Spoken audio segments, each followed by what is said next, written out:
ആകാശവാണി. നമസ്കാരം. പ്രാദേശിക വാർത്തകൾ വായിക്കുന്നത് സുധിൻ സൈനുദ്ദീൻ.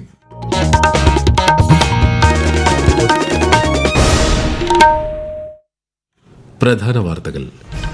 ഡൽഹി സ്ഫോടനത്തിൽ സ്ഫോടക വസ്തുക്കൾ നിറച്ച കാർ ഓടിച്ച വ്യക്തിയെ തിരിച്ചറിഞ്ഞു. സ്ഥിരീകരണം DNA പരിശോധനയിലൂടെ. രാജ്യതലസ്ഥാനത്ത് ജാഗ്രത കർശനം. പ്രൊജക്ട് ചീറ്റയുടെ ഭാഗമായി ഇന്ത്യയ്ക്ക് 8 ചീറ്റപ്പുലികളെ കൈമാറാനൊരുങ്ങി ബോട്സ്വാന.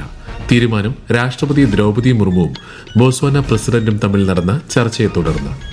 സംസ്ഥാനത്തെ തദ്ദേശ സ്ഥാപനങ്ങളിലേക്കുള്ള തെരഞ്ഞെടുപ്പ് വിജ്ഞാപനം നാളെ പുറത്തിറക്കും. നാളെ മുതൽ നാമനിർദ്ദേശ പത്രിക സമർപ്പിക്കാം. ബീഹാറിലെ നിയമസഭാ തെരഞ്ഞെടുപ്പിന്റെ ഫലം അറിയാൻ ഒരു നാൾ കൂടി. വോട്ടെണ്ണൽ നാളെ. ഒരുക്കങ്ങൾ പൂർത്തിയായി. സംസ്ഥാനത്ത് വ്യാപക മഴയ്ക്ക് സാധ്യതയെന്ന് കേന്ദ്ര കാലാവസ്ഥാ വകുപ്പ്. തിരുവനന്തപുരം, കൊല്ലം ജില്ലകളിൽ ഇന്ന് മഞ്ഞ ജാഗ്രത. ഇന്ത്യ ദക്ഷിണാഫ്രിക്ക ടെസ്റ്റ് ക്രിക്കറ്റ് പരമ്പരയിലെ ആദ്യ മത്സരം നാളെ ആരംഭിക്കും. വാർത്തകൾ വിശദമായി. ഡൽഹി സ്ഫോടനത്തിൽ സ്ഫോടക വസ്തുക്കൾ നിറച്ച കാർ ഓടിച്ച വ്യക്തിയെ തിരിച്ചറിഞ്ഞു. സ്ഫോടക വസ്തുക്കൾ നിറച്ച ഹ്യുണ്ടായി i20 കാർ ഓടിച്ചത് ഡോക്ടർ ഉമർ നബി മുഹമ്മദ് ആണെന്ന് DNA പരിശോധനയിലൂടെയാണ് സ്ഥിരീകരിച്ചത്. സ്ഫോടക സ്ഥലത്ത് നിന്ന് ലഭിച്ച ശരീരാവശിഷ്ടങ്ങൾ ഉമറിന്റെ കുടുംബവുമായി യോജിക്കുന്നതാണെന്ന് DNA പരിശോധനയിലൂടെ കണ്ടെത്തി. സ്ഫോടനത്തിന് 11 ദിവസം മുൻപ് ഇയാൾ കാർ വാങ്ങിയതായും സ്ഥിരീകരിച്ചിട്ടുണ്ട്. ഉമറിന് തീവ്രവാദ ബന്ധമുണ്ടെന്നായിരുന്നു ഡൽഹി പോലീസ് റിപ്പോർട്ട്. സ്ഫോടനത്തിന്റെ പശ്ചാത്തലത്തിൽ രാജ്യത്തെ കർശന ജാഗ്രത തുടരുകയാണ്. പ്രധാന വിമാനത്താവളങ്ങൾ, റെയിൽവേ സ്റ്റേഷൻ, പൊതു ഇടങ്ങൾ തുടങ്ങി എല്ലായിടത്തും പരിശോധന ശക്തമാക്കിയിട്ടുണ്ട്. ചുവപ്പ് കോട്ടയിൽ ഇന്നും പൊതുജനങ്ങൾക്ക് പ്രവേശനം അനുവദിക്കില്ല. ദേശീയ അന്വേഷണ ഏജൻസി അന്വേഷണം ഊർജിതമാക്കിയിട്ടുണ്ട്.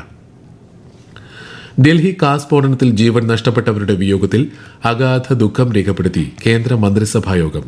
ഭീകരവാദത്തോട് വിട്ടുവീഴ്ചയില്ലാത്ത നയമാണ് ഇന്ത്യക്കുള്ളതെന്നും ജനങ്ങളുടെ സുരക്ഷയാണ് സർക്കാരിന്റെ പ്രഥമ പരിഗണനയെന്നും കേന്ദ്ര വാർത്താ വിതരണ പ്രക്ഷേപണ മന്ത്രി അശ്വിനി വൈഷ്ണവ് വ്യക്തമാക്കി. പ്രോജക്ട് ചീറ്റയുടെ ഭാഗമായി ഇന്ത്യയ്ക്ക് 8 ചീറ്റപ്പുലികളെ കൈമാറാനൊരുങ്ങി ബോട്സ്വാന. ഇന്ന് ബോട്സ്വാനയിൽ രാഷ്ട്രപതി ദ്രൗപദി മുർമുവിന്റെ സാന്നിധ്യത്തിൽ ചീറ്റകളുടെ കൈമാറ്റം നടക്കും.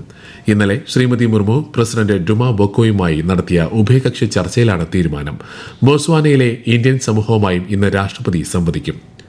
സംസ്ഥാനത്തെ തദ്ദേശ സ്വയംഭരണ സ്ഥാപനങ്ങളിലേക്കുള്ള തെരഞ്ഞെടുപ്പ് വിജ്ഞാപനം നാളെ പുറത്തിറക്കും.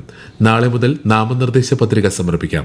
രാവിലെ 11-നും വൈകുന്നേരം 3-നും ഇടയിലാണ് നാമനിർദ്ദേശ പത്രിക സമർപ്പിക്കേണ്ടത്. നാമനിർദ്ദേശ പത്രിക സമർപ്പിക്കാനുള്ള അവസാന തീയതി ഈ മാസം 21 അടുത്ത മാസം 9, 11 തീയതികളിലായി 2 ഘട്ടമായാണ് സംസ്ഥാനത്ത് തദ്ദേശ തെരഞ്ഞെടുപ്പ് നടക്കുന്നത്. വിശദാംശങ്ങളുമായി ആകാശവാണി തിരുവനന്തപുരം ജില്ലാ പ്രതിനിധി രജു കോലിക്കോട്. തിരുവനന്തപുരം മുതൽ എറണാകുളം വരെയുള്ള 7 ജില്ലകളിൽ ആദ്യഘട്ട തെരഞ്ഞെടുപ്പും തൃശൂർ മുതൽ കാസർഗോഡ് വരെയുള്ള മറ്റ് ജില്ലകളിൽ 2ാം ഘട്ട തെരഞ്ഞെടുപ്പും നടക്കും. ഡിസംബർ 13-നാണ് വോട്ടെണ്ണൽ. 23,576 വാർഡുകളിലേക്കാണ് വോട്ടെടുപ്പ് നടക്കുന്നത്. 2.84 കോടി വോട്ടർമാരാണ് സംസ്ഥാനത്തുള്ളത്. 33,746 പോളിംഗ് സ്റ്റേഷനുകളും 50,693 കൺട്രോൾ യൂണിറ്റുകളും 1,37,922 ബാലറ്റ് യൂണിറ്റുകളും തെരഞ്ഞെടുപ്പ് കമ്മീഷൻ സജ്ജമാക്കും. തെരഞ്ഞെടുപ്പ് നടത്തിപ്പിനായി 1,80,000 ഉദ്യോഗസ്ഥരെയും 70,000 സുരക്ഷാ ഉദ്യോഗസ്ഥരെയും നിയോഗിക്കും. വോട്ടെണ്ണലിനായി 244 കേന്ദ്രങ്ങളും സജ്ജീകരിക്കും. തീവ്ര വോട്ടർ പട്ടിക പരിഷ്കരണത്തിന്റെ 2ാം ഘട്ടത്തിൽ ഇതുവരെ രാജ്യത്താകെ 37 കോടി എന്യൂമറേഷൻ ഫോമുകൾ വിതരണം ചെയ്തതായി കേന്ദ്ര തിരഞ്ഞെടുപ്പ് കമ്മീഷൻ. ഈ ഘട്ടത്തിൽ ഉൾപ്പെടുത്തേണ്ട ആകെ 51 കോടി വോട്ടർമാരുടെ 70%. അടുത്ത മാസം 4 വരെയാണ് 2ാം ഘട്ടം. കേരളത്തിൽ എന്യൂമറേഷൻ ഫോം വിതരണം 9 ദിവസം പിന്നിട്ടപ്പോൾ 1,52,84,874 പേർക്കാണ് ഫോം നൽകിയത്. തീവ്ര വോട്ടർ പട്ടിക പരിഷ്കരണത്തിന്റെ ഭാഗമായി ആലപ്പുഴ ജില്ലയിലെ എന്യൂമറേഷൻ ഫോം വിതരണം ജില്ലാ കളക്ടർ പരിശോധിച്ചു. ഫോം വിതരണം മന്ദഗതിയിലാണെന്ന് കണ്ടെത്തിയ ബൂത്തുകളിലാണ് പരിശോധന നടത്തിയത്. ഫോം വിതരണം വേഗത്തിലാക്കാൻ ഉദ്യോഗസ്ഥർക്കും BLOമാർക്കും കളക്ടർ നിർദ്ദേശം നൽകി. ബീഹാറിലെ നിയമസഭാ തെരഞ്ഞെടുപ്പിന്റെ വോട്ടെണ്ണൽ നാളെ നടക്കും. 38 ജില്ലകളിലായി 46 കേന്ദ്രങ്ങളിൽ രാവിലെ 8 മണിക്ക് വോട്ടെണ്ണൽ ആരംഭിക്കും. ബീഹാറിലെ നിയമസഭാ തെരഞ്ഞെടുപ്പിൽ പോളിംഗിന് ഉപയോഗിച്ച EVMകളും VVPATകളും സ്ട്രോങ് റൂമുകളിൽ സൂക്ഷിച്ചിരിക്കുകയാണ്. വോട്ടെണ്ണൽ കേന്ദ്രങ്ങളിൽ CRPFും പോലീസും കർശന സുരക്ഷ ഏർപ്പെടുത്തിയിട്ടുണ്ട്. എല്ലാ സ്ട്രോങ് റൂം പരിസരത്തും കൺട്രോൾ റൂം സ്ഥാപിച്ചിട്ടുണ്ട്. ഫോം 17Cയും EVM ഡാറ്റയും തമ്മിൽ പൊരുത്തക്കേടുണ്ടായാൽ VVPAT എണ്ണുന്നത് നിർബന്ധമാക്കണമെന്ന് തെരഞ്ഞെടുപ്പ് കമ്മീഷൻ നിർദ്ദേശിച്ചിട്ടുണ്ട്. ഈ വാർത്തകൾ ആകാശവാണിയിൽ നിന്ന്. ആകാശവാണി വാർത്തകളും വാർത്താ അധിഷ്ഠിത പരിപാടികളും all India radio news Thiruvananthapuram YouTube ചാനലിലും at all India radio news Thiruvananthapuram Facebook പേജിലും AIR ന്യൂസ് _ തിരുവനന്തപുരം ഇൻസ്റ്റഗ്രാം അക്കൌണ്ടിലും at AIR news _ TVM X ഹാൻഡിലും ലഭ്യമാണ്. നിർമ്മിത ബുദ്ധി സാങ്കേതിക വിദ്യയുടെ സഹായത്തോടെ മലിനജല സംസ്കരണം കാര്യക്ഷമമാക്കാൻ വേസ്റ്റ് വാട്ടർ ഇന്റലിജൻസ് സിസ്റ്റവുമായി തിരുവനന്തപുരം രാജ്യാന്തര വിമാനത്താവളം. വിമാനത്താവളത്തിലെ മലിനജലം ശുദ്ധീകരിച്ച് പുനരുപയോഗിക്കാനുള്ള പ്ലാന്റിന്റെ ശേഷി വർദ്ധിപ്പിക്കാൻ automation, real time data analyst എന്നിവയാണ് പ്രയോജനപ്പെടുത്തുന്നത്. മണ്ഡല മകരവിളക്ക് തീർത്ഥാടനത്തിനായി ശബരിമല നട തുറക്കാൻ ഇനി 2 നാൾ മാത്രം ബാക്കി. 14 ദിവസത്തേക്കുള്ള വെർച്വൽ ക്യൂ ബുക്കിംഗ് പൂർത്തീകരിച്ചു. വിശദാംശങ്ങളുമായി ആകാശവാണി പത്തനംതിട്ട ജില്ലാ പ്രതിനിധി ശ്രീജി എസ് ശ്രീധർ. 20 ലക്ഷം തീർത്ഥാടകരാണ് വെർച്വൽ ക്യൂ വഴി ദർശനത്തിനായി ഇതുവരെ ബുക്ക് ചെയ്തിട്ടുള്ളത്. ശബരിമല online.org എന്ന വെബ്സൈറ്റ് വഴിയാണ് വെർച്വൽ ക്യൂ ബുക്ക് ചെയ്യാനാവുക. പ്രതിദിനം 70,000 പേർക്ക് വെർച്വൽ ക്യൂ വഴി ബുക്ക് ചെയ്യാനാകും. തീർത്ഥാടന സമയത്ത് ഹൃദ്രോഗം മൂലം മരണമടയുന്നവരുടെ ആശ്രിതരെ സഹായിക്കാൻ ദേവസ്വം ബോർഡ് പുതുതായി ആരംഭിച്ച പ്രത്യേക സഹായ നിധിയിലേക്ക് വെർച്വൽ ക്യൂ ബുക്ക് ചെയ്യുന്ന തീർത്ഥാടകരിൽ നിന്ന് 5 രൂപ ഫീസ് ഈടാക്കുന്നുണ്ട്. സംസ്ഥാനത്ത് വ്യാപക മഴയ്ക്ക് സാധ്യതയെന്ന് കേന്ദ്ര കാലാവസ്ഥാ വകുപ്പ്. തിരുവനന്തപുരം, കൊല്ലം ജില്ലകളിൽ ഇന്ന് മഞ്ഞ ജാഗ്രതയാണ്. മാനന്തവാടിക്ക് ഇനി 2 ആഴ്ച ഉത്സവ നാളുകൾ. മാനന്തവാടി മെർച്ചന്റ്സ് അസോസിയേഷന്റെ നേതൃത്വത്തിൽ ആരംഭിച്ച മാനന്തവാടി ഫെസ്റ്റിന് മാനന്തവാടി മൈസൂർ റോഡിലെ കല്ലാട്ട് മാളിന് സമീപം തുടക്കമായി. ഫെസ്റ്റിന്റെ ഉദ്ഘാടനം മന്ത്രി OR കേളു നിർവഹിച്ചു. വിശദാംശങ്ങളുമായി ആകാശവാണി വയനാട് ജില്ലാ പ്രതിനിധി അരുൺ വിൻസെന്റ്. വയനാടിന്റെ ദേശീയോത്സവമായ വള്ളൂർക്കാവ് മഹോത്സവത്തിന് സമാനമായ രീതിയിലാണ് ഫെസ്റ്റിന് തുടക്കം കുറിച്ചിരിക്കുന്നത്. മാനന്തവാടി മർച്ചന്റ്സ് അസോസിയേഷന്റെ നേതൃത്വത്തിൽ ആരംഭിച്ച ഫെസ്റ്റിൽ കാർണിവൽ നഗരി, ഫുഡ് കോർട്ട്, വിവിധ സാംസ്കാരിക പരിപാടികൾ എന്നിവയും ഒരുക്കിയിട്ടുണ്ട്. 2 ആഴ്ചത്തേക്കാണ് മാനന്തവാടി ഫെസ്റ്റ് നടക്കുന്നത്. ആദ്യമായാണ് മാനന്തവാടിയിൽ ഇത്തരമൊരു ഫെസ്റ്റ് സംഘടിപ്പിക്കുന്നത്. തൊഴിലാളികൾക്ക് കേരള കർഷക തൊഴിലാളി ക്ഷേമനിധി ബോർഡിൽ അംഗത്വം പുനഃസ്ഥാപിക്കുന്നതിന് 3 മാസത്തെ സമയം അനുവദിച്ചു.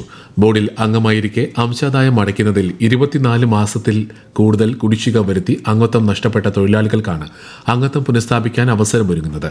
60 വയസ്സ് പൂർത്തിയായ തൊഴിലാളികൾക്ക് അവസരമുണ്ടായിരിക്കില്ല. കഴിഞ്ഞ ദശകത്തിൽ ഇന്ത്യയിലെ ആകെ ക്ഷയരോഗ കേസുകളുടെ എണ്ണം 21% കുറഞ്ഞതായി ലോകാരോഗ്യ സംഘടന.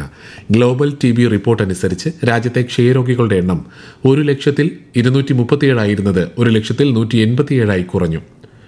ക്ഷയരോഗബാധിതരെ കണ്ടെത്തുന്നതിലും ചികിത്സ ലഭ്യമാക്കുന്നതിനും രാജ്യം വലിയ പുരോഗതി കൈവരിച്ചതായി കണക്കുകളെ ഉദ്ധരിച്ച് കേന്ദ്ര ആരോഗ്യ മന്ത്രാലയം പറഞ്ഞു. ദേശീയ തൊഴിൽ മന്ത്രിമാരുടെ സമ്മേളനത്തിൽ തൊഴിലാളി ക്ഷേമ പ്രവർത്തനങ്ങളിലും തൊഴിൽ നിയമ പരിഷ്കാരങ്ങളിലും കേരളം കൈവരിച്ച സുപ്രധാന നേട്ടങ്ങൾ അവതരിപ്പിച്ചതായി മന്ത്രി വി ശിവൻകുട്ടി. കേന്ദ്ര തൊഴിൽ മന്ത്രി മൻസുഖ് മാണ്ഡവ്യയുടെ അധ്യക്ഷതയിൽ നടന്ന സമ്മേളനത്തിൽ സാമൂഹിക നീതിക്ക് ഊന്നൽ നൽകിക്കൊണ്ടുള്ള കേരളത്തിന്റെ നിയമനിർമ്മാണ പരിഷ്കാരങ്ങളെക്കുറിച്ചും പദ്ധതികളെക്കുറിച്ചും വിശദീകരിച്ചതായും മന്ത്രി തിരുവനന്തപുരത്ത് വാർത്താ സമ്മേളനത്തിൽ പറഞ്ഞു. ഇന്ത്യ ദക്ഷിണാഫ്രിക്ക ടെസ്റ്റ് ക്രിക്കറ്റ് പരമ്പരയിലെ ആദ്യ മത്സരം നാളെ ആരംഭിക്കും. കൊൽക്കത്തയിലെ ഈഡൻ ഗാർഡൻസിൽ ഇന്ത്യൻ സമയം രാവിലെ 9:30 മത്സരം. രണ്ടാമത്തെയും അവസാനത്തെയും മത്സരം നവംബർ 22 മുതൽ 26 വരെ ഗുവാഹത്തിയിൽ നടക്കും. ശ്രീ പത്മനാഭസ്വാമി ക്ഷേത്രത്തിൽ 6 കൊല്ലത്തിലൊരിക്കൽ നടക്കുന്ന മുറജപം ഈ മാസം 20 തുടങ്ങും. 8 ദിവസം 7 മുറകളിലായി 56 ദിവസം നീളുന്നതാണ് മുറജപം. മുറജപത്തിന്റെ സമാപനമായി ലക്ഷദ്വീപം നടക്കും. ഇക്കുറി മകരസംക്രാന്തി ദിനമായ ജനുവരി 14 ലക്ഷദ്വീപം. വിവിധ ആവശ്യങ്ങൾ ഉന്നയിച്ച് Kerala government medical college teachers അസോസിയേഷന്റെ നേതൃത്വത്തിൽ കോഴിക്കോട് ഡോക്ടർമാരുടെ പ്രതിഷേധം തുടരുന്നു. അടിയന്തര ചികിത്സ ഒഴികെയുള്ള എല്ലാ പ്രവർത്തനങ്ങളിൽ നിന്നും വിട്ടുനിൽക്കുകയാണ്. സമരം ചെയ്യുന്ന ഡോക്ടർമാർ പ്രകടനവും പ്രതിഷേധ യോഗവും നടത്തി. ദേശീയ ഗീതമായ വന്ദേമാതരത്തിന്റെ 150ാം വാർഷികാഘോഷങ്ങളോടനുബന്ധിച്ച് രാജ്യത്തുടനീളം വിവിധ പരിപാടികൾ പുരോഗമിക്കുന്നു. വന്ദേമാതരം എന്ന ശക്തമായ ആഹ്വാനം ജനങ്ങളുടെ ശബ്ദങ്ങളിൽ മാത്രമല്ല മുഴങ്ങിയത്, മറിച്ച് ഇന്ത്യൻ സ്വാതന്ത്ര്യ സമരത്തിന്റെ പ്രതീകങ്ങളിലും അത് പ്രതിഫലിച്ചു. പ്രധാന വാർത്തകൾ വീണ്ടും. ഡൽഹി സ്ഫോടനത്തിൽ സ്ഫോടക വസ്തുക്കൾ നിറച്ച കാർ ഓടിച്ച വ്യക്തിയെ തിരിച്ചറിഞ്ഞു. സ്ഥിരീകരണം DNA പരിശോധനയിലൂടെ. രാജ്യതലസ്ഥാനത്ത് ജാഗ്രത കർശനം. പ്രോജക്ട് ചീറ്റയുടെ ഭാഗമായി ഇന്ത്യയ്ക്ക് 8 ചീറ്റപ്പുലികളെ കൈമാറാനൊരുങ്ങി ബോട്സ്വാന. തീരുമാനം രാഷ്ട്രപതി ദ്രൗപദി മുർമുവും ബോട്സ്വാന പ്രസിഡന്റും തമ്മിൽ നടന്ന ചർച്ചയെ തുടർന്ന്.